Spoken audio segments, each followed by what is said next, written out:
सभी साथियों को नमस्कार। युवा मंच के यूट्यूब चैनल पर आप सभी का स्वागत है। मित्रों, उपस्थित हूँ विशेष चर्चा में, और चर्चा इस बात को लेकर के कि तमाम लोग अफवाह फैला रहे हैं। कल से एक मैसेज फैलाया जा रहा है और आपको बता दें कि वो कोचिंग संचालकों की एक सूझ के द्वारा फैलाया जा रहा है कि परीक्षा तब होगी, अब होगी। और मैं थोड़ा सा उसको पढ़ करके भी आप लोगों को बताना चाहूँगा किस तरीके से लोग अफवाह फैला रहे हैं, जिससे लगातार फ़ोन करके लोग ये पूछ रहे हैं कि आखिर कैसे क्या किया जाए, आखिर कब क्या होना है।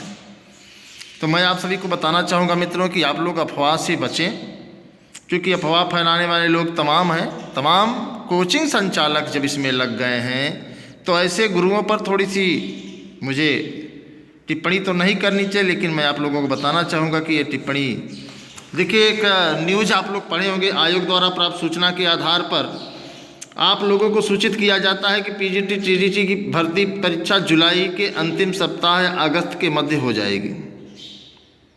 इस भर्ती में नए लोगों के लिए पोर्टल नहीं खुलेगा। बात समझिए, इस भर्ती को अक्टूबर तक पूरी करने की योजना है। इस परीक्षा के तुरंत बाद 16,000 पदों पर अगस्त में ही नया विज्ञापन आ जाएगा, किंतु यह भर्ती 2024 के चुनाव बाद पूरी करने की योजना है। अतः सभी साथी अपनी पूरी ताकत अपनी तैयारी में झोंक दें और सफलता इसी बार ले लें। द्वंद्व कहाँ तक पाला जाए, युद्ध कहाँ तक टाला जाए, तू भी है राणा का वंशज, फेंक जहाँ तक भाला जाए। आपका शुभेच्छु हिंदी प्राध्यापक। तो अब ये बड़ा सवाल खड़ा करता है।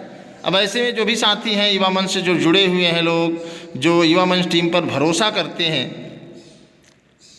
तो लगातार हम लोगों के पास फ़ोन कर रहे हैं। तो मैंने इस बात को लेकर के जो नए शिक्षा सेवा चयन आयोग की कमेटी ड्राफ्ट तैयार करने की बनाई गई है, उनसे हमने सीधे संपर्क किया तो बात कुछ अलग निकल करके आई और मैं आप लोगों के साथ शेयर करना चाहता हूँ। उसके पहले मैं चाहूँगा कि आप लोग वीडियो को अधिक से अधिक शेयर कर दिए, ताकि सभी की डाउट्स जो हैं क्लियर हो जाएं कि आखिर हकीकत क्या है, सच क्या है। और हाई कमान की कमेटी कब बैठेगी, ये भी बड़ा सवाल है। और सबसे बड़ी खबर है UP SSSC big breaking news की जेई के 2016 और 2018 के छात्र लगातार लखनऊ में आंदोलन कर रहे हैं, लेकिन अधीनस्थ सेवा आयोग पर कोई असर नहीं पड़ रहा है। आपको बता दें कि 2016 से लेकर के लगातार अगर पूरी भर्तियों को काउंट किया जाए तो लगभग 16 भर्तियां ऐसी हैं जिनका अभी तक रिजल्ट नहीं आया है, कुछ की परीक्षा नहीं हुई है। यह यूपी SSSC के मुंह पर एक बहुत बड़ा तमाचा है।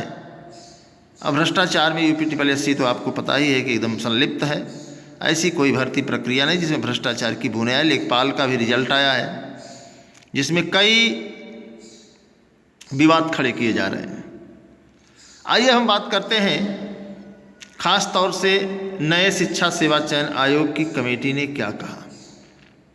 आपको बता दो मित्रों कि आपको पहले से ही विदित है कि नए शिक्षा सेवा चयन आयोग की मीटिंग हुई थी और सबसे पहले खबर हमने ही दी थी। तो उसमें जो बताया गया मैं उसी को बताऊंगा कि ड्राफ्ट बनाने को लेकर के 5 दिनों का समय दिया गया है कि 5 दिन के अंदर हर हाल में ड्राफ्ट तैयार कर दिया जाए। अब ड्राफ्ट तैयार होने के बाद हाई कमान की बैठक का इंतजार करना होगा कि ये जो नए शिक्षा सेवा चयन आयोग में भर्तियों को पूरा करने का खाका तैयार किया जा रहा है, उसमें जो भी सदस्य बने हैं उनकी राय कहाँ तक वाजिब है, कहाँ तक वाजिब नहीं है।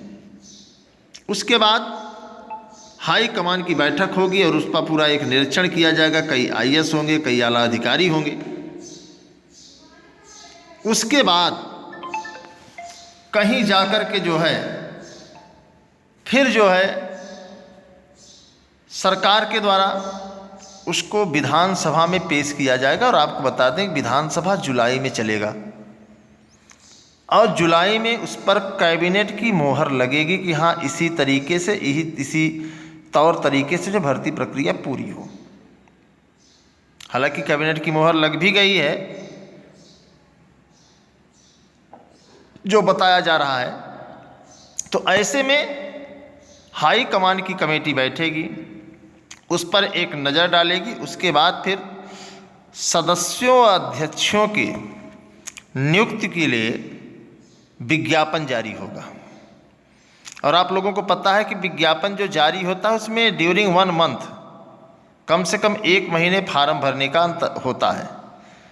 तो 1 महीने फार्म भरने में लगेगा, उसके बाद उसकी शार्ट लिस्टिंग होगी। शार्ट लिस्टिंग होने के बाद उसमें जो है चयन किया जाएगा। चयन करने के बाद फिर तमाम ऊहापोह तमाम परिस्थितियों का आमना सामना करना पड़ेगा। उसके बाद जो है जाकर के तब कहीं नए शिक्षा सेवा चयन आयोग की सदस्यों व अध्यक्षों की नियुक्ति होगी। फिर जाकर के आपकी भर्ती प्रक्रिया शुरू होगी। अब भर्ती प्रक्रिया जैसा कि आप सब जानते हैं कि न्यायालयी प्रक्रिया में कोई भी विज्ञापन हो कम से कम 45 दिन का समय दिया जाता है एग्ज़ाम तिथि के पूर्व।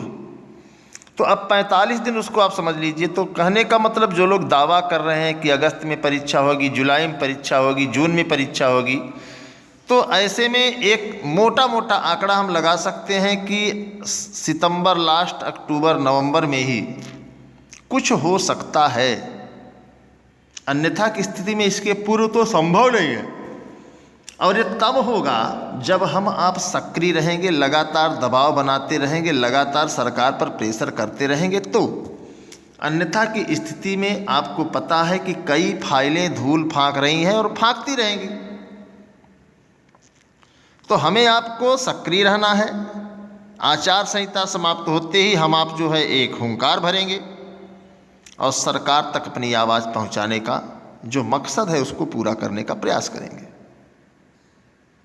अगर आप हमारी बातों से सहमत हैं तो आप कमेंट बॉक्स में बताइए कि या ऐसा ही होना चाहिए और यही उचित है, और नहीं सहमत है तो भी आप बताइए, क्योंकि हमें हर व्यक्ति का व्यू चाहिए, हर व्यक्ति के इरादे क्या हैं, हर छात्र चाहता क्या है।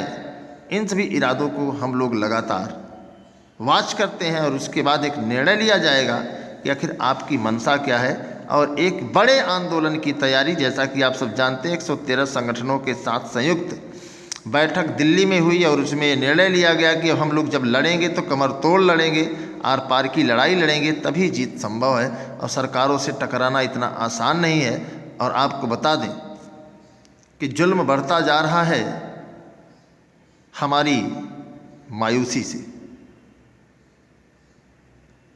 हमें ही कुछ करना होगा इस तानाशाही सरकार के खिलाफ। तो जो भी साथी हैं, मैं चाहूँगा कि बहुत स्पष्ट वार्ता में यही कहा गया कि ये इस प्रक्रिया होगी, पहले हम लोग इसमें बनाएंगे, अगर वो सही लगेगा तब उस पर जो है हाई कमेटी बैठेगी, उस पर जो है निर्णय लिया जाएगा। कहने का मतलब समय लगेगा, लेकिन आप लोग तैयारी करते रहिए, क्योंकि सतत किया गया प्रयास ही सफलता की ओर ले जाता है।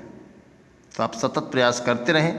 युवा मंच टीम लगातार पूरी कर्मठता के साथ, पूरी ईमानदारी के साथ संघर्ष कर रही है, चाहे वो पत्र के माध्यम से, चाहे किसी तरीके से। और उसमें आप लोगों को बता दें कि आप लोगों को हताश होने की ज़रूरत नहीं है, बस आपका साथ है तो डरने की क्या बात है। इसी के साथ सभी साथियों को धन्यवाद। मैं आपके संघर्षों का साथी अनिल सिंह।